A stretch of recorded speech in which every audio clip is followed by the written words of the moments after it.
This message is intended as a reminder that we are not licensed professionals, not psychiatrists or psychologists. If you have a serious problem, please seek professional help. The National Suicide Hotline is 1-800-273-8255. That's 1-800-273-8255. There's some damsels in the DM. Yes, queen. Tell us what's the vibe. What's the vibe? There's some damsels in the DM. Please tell us what's the vibe. DMs, yeah we see them, yeah we read them.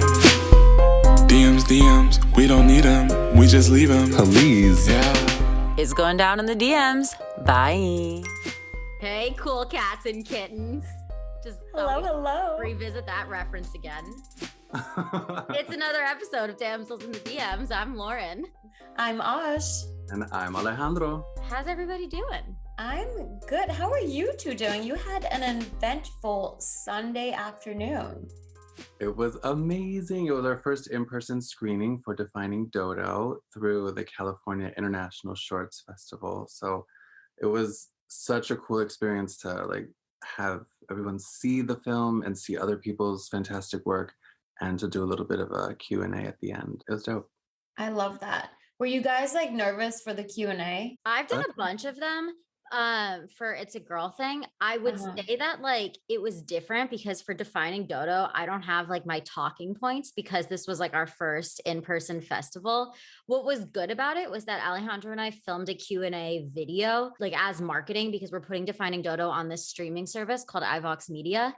So we did have outlined answers that we knew that we were going to say. I just could have revisited that page. I revealed a lot of secrets to this audience. First of all, they really got an all access pass into the drama of Defining Dodo. Not that there was much, but all the little insider secrets. But yeah, so I'm just working on developing. These are my go-to answers for Defining Dodo questions. I didn't know there was a Q&A also. Right. I didn't either. But then when they're all the filmmakers, and so I was assuming okay, the directors are going to go. And then Lauren turned back at me and she was just go on. I was just okay. Well, okay. I used to do all the Q&As with Augusta. So I just figured we would do it together.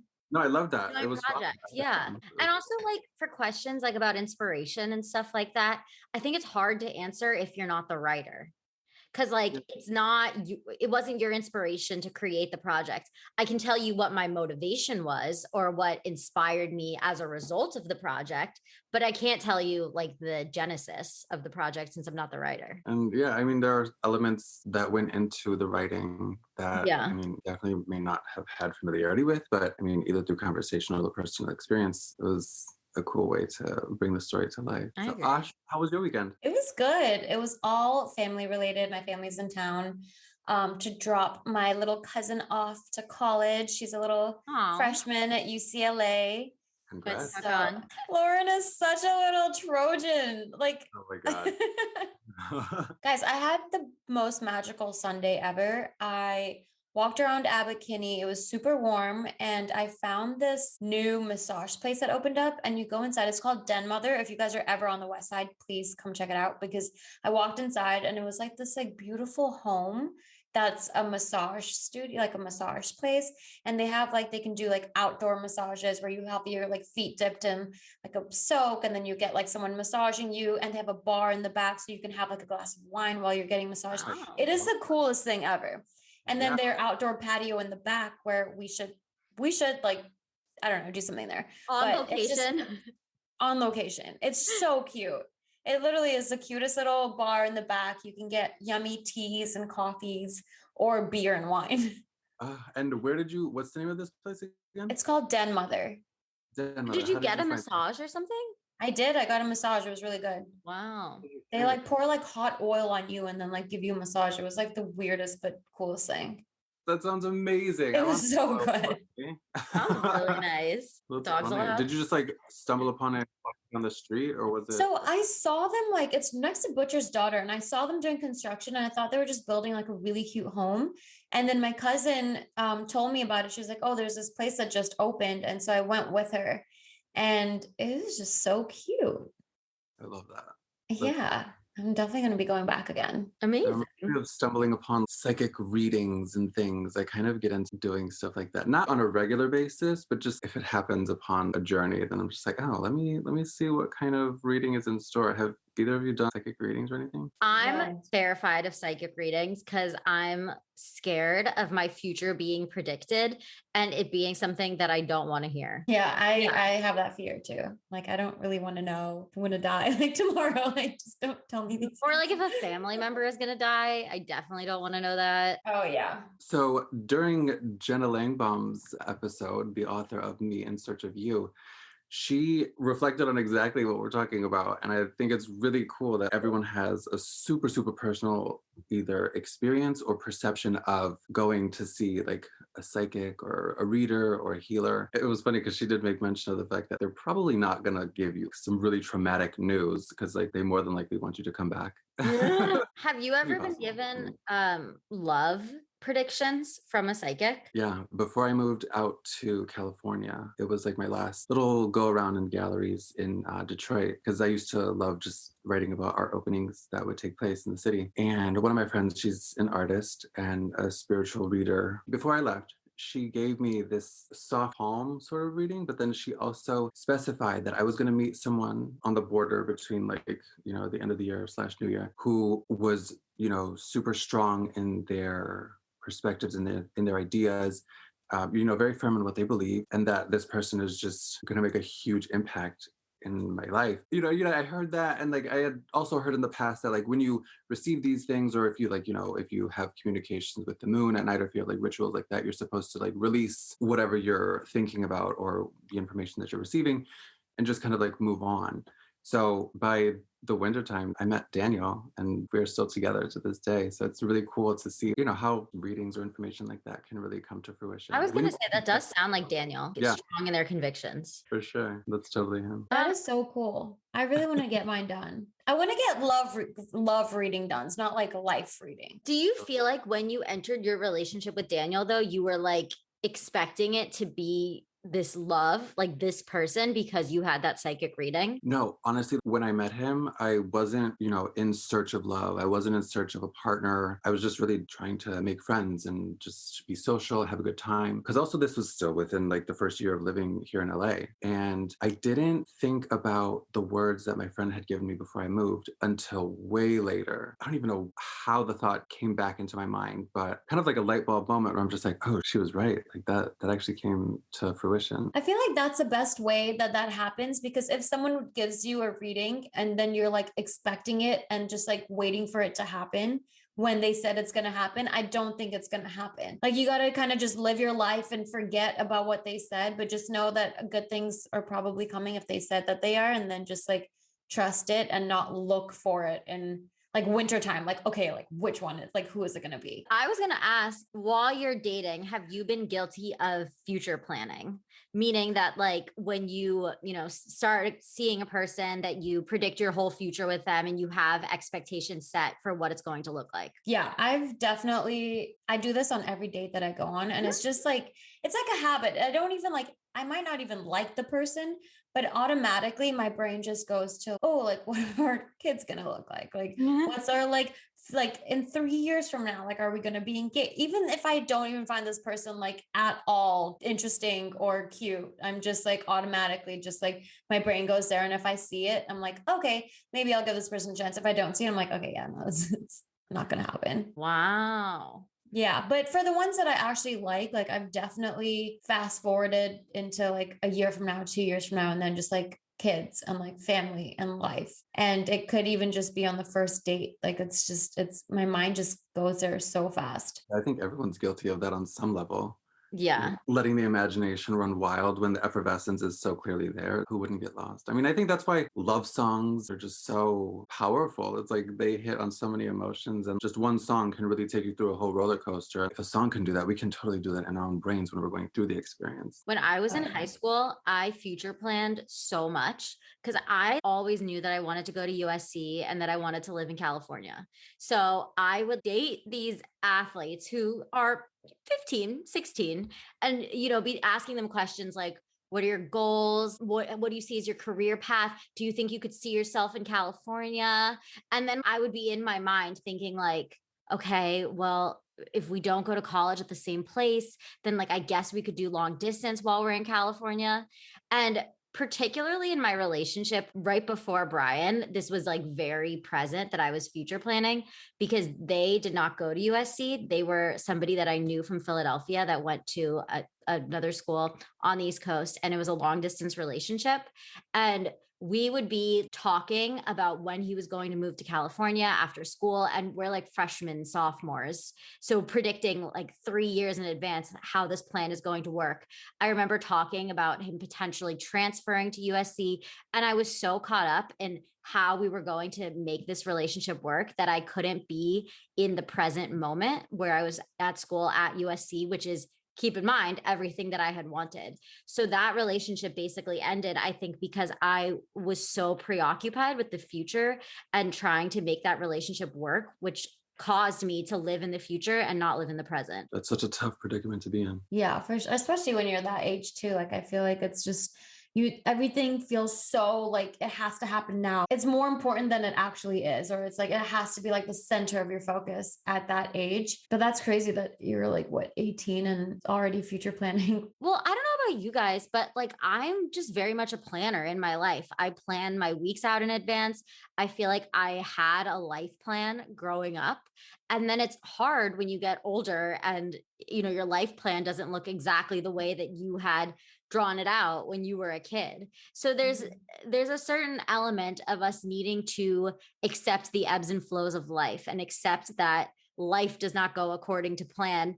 And I think when you're dating, it's really hard to realize that your relationships may also not go the way that you had planned them as a kid. I agree completely, especially because when you're in a relationship, it's two totally different people. Yeah. And maybe not totally different people, but two individuals who are in it. So it's like there's going to be totally different approaches to, either conflict resolution or continuing the plans that were already held before and trying to like make something come of it. The fact that you remain focused and diligent and accomplishing so much so often, I think that's really admirable. And the fact that Thank you. it's been since your teens and continued now, it's like I'm so excited for like what the world has in store for you. Oh, thank you. Did you have the same thing with Brian where you first met him? You were future planning? Okay, everyone, I'm gonna spill some tea, and it's not something that I'm proud of, but younger Lauren, Brian remembers this, and I don't remember this. Apparently, I asked Brian how much money he thought he was going to make when he was older. Oh my God. Don't try this at home, kids. Don't try this at home. Wouldn't recommend trying this at home for sure. I don't remember this. I think it was a valid question, but I don't remember this. And he swears that I said it. Another Brian moment that he swears that I said that I also seem to have forgotten is apparently one time when we were early on dating, I was farting a lot because IBS moments. And he was like, are you gassy or something? And I was like, oh no, those must be the barking spiders. Oh my God. What? Yeah, you guys didn't come for the tea today, did you? But here we are, me and the barking spiders. Serving the tea anyway. What a great way to like break the ice and like get that comfort level like established right up front. Right. You go for the barking spiders and then you ask how much money they're going to make. Foolproof plan. Okay. That's why I advise on dating, guys. Like this girl who's been farting all night just asked me how much do I think I'm going to make in the future. Okay. She's the one, you guys. No regrets. That's how you know. But yeah, I think that Brian judged me a little bit for that. I think that I'm protective of myself and that I don't like wasting my time. I feel like I get frustrated sometimes with my high school self and college self for feeling like I was always distracted by boys and wasn't like necessarily on my career path. And, through a lot of therapy, I've realized that you can't be mean to your younger self because how could you have known and how could you have put yourself on the career path and been cognizant of the choices that you wish you would make later? But I think that in instances like asking Brian questions like that, it was a way of being protective of my future and like wanting to control where things go. And I think as I've gotten older, you realize there's so much that you can't control. And finding somebody who you connect with on an emotional, physical level is so much more important than what their future is going to look like. But I think that, younger Lauren was more caught up with things like that. And it was a way to control something that's uncontrollable. Mm-hmm. So, I mean, future planning, I think that it's hard to avoid, but I think as you get older, it is something that I don't recommend because you're dealing with so many unpredictable things. I think if it's on the smaller scale, things that are like, where does this person live? Does this person see themselves like moving to LA or like moving to New York? Would it work out? I think it's safe to do that kind of like small planning. But if it's in 5 years time, like where are we going to be, right? Like, what are we going to be doing? What house are we going to buy? Like, where are we going to, I feel like with that, it's too much, especially when you're like, for me, I'm, just dating around and trying to meet my person. And it's just unhealthy for me to kind of look for the potential in someone. Yeah. Rather than see what's right in front of me. And we talked about this before where I kind of just fall in love with the idea of someone or their potential. And I don't really actually love what the person's like right now. And I'm dealing with that right now. Like I've been going on a couple of dates with this one guy who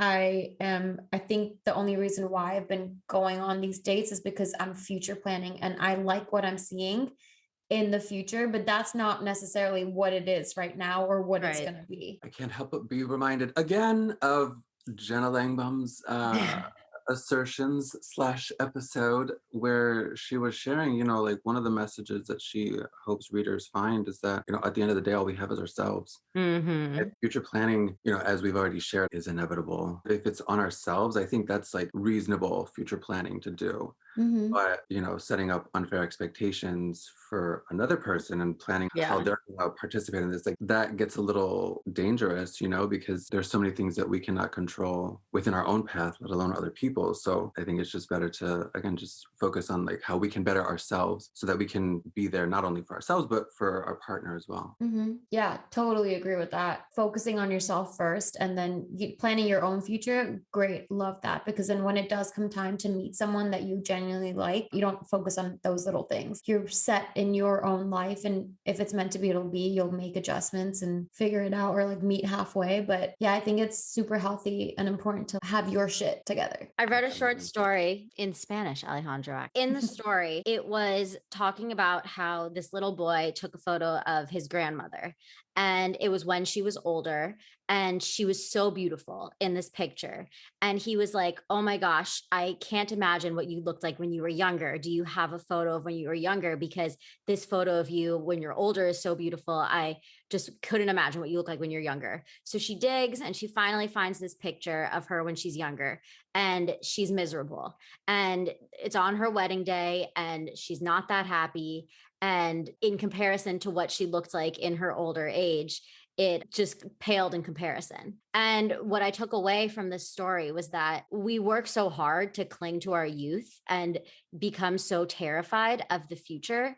And as we age, we're just able to let that go and let the standards of beauty go and just be present with our lives. And I think the more present we can be and not worry so much about the outcomes of the future, the better our future will be and the better our present will be. Beautifully said. I love that. On that note, future plan as much as you can control, but don't get so tied to it. Yeah, because you know what? People like me who have anxious attachment styles, you get so attached to the idea of, where this relationship's going to go that when it doesn't work out, you're like overly bummed. Like you're just even more heartbroken than like you should have really been, It's hard to like separate from that because you're just so attached to this idea of what the future is going to look like. And gotta let that go. Let it go. Let it go. I don't know the rest of the song. Finally, somebody else does a song rendition.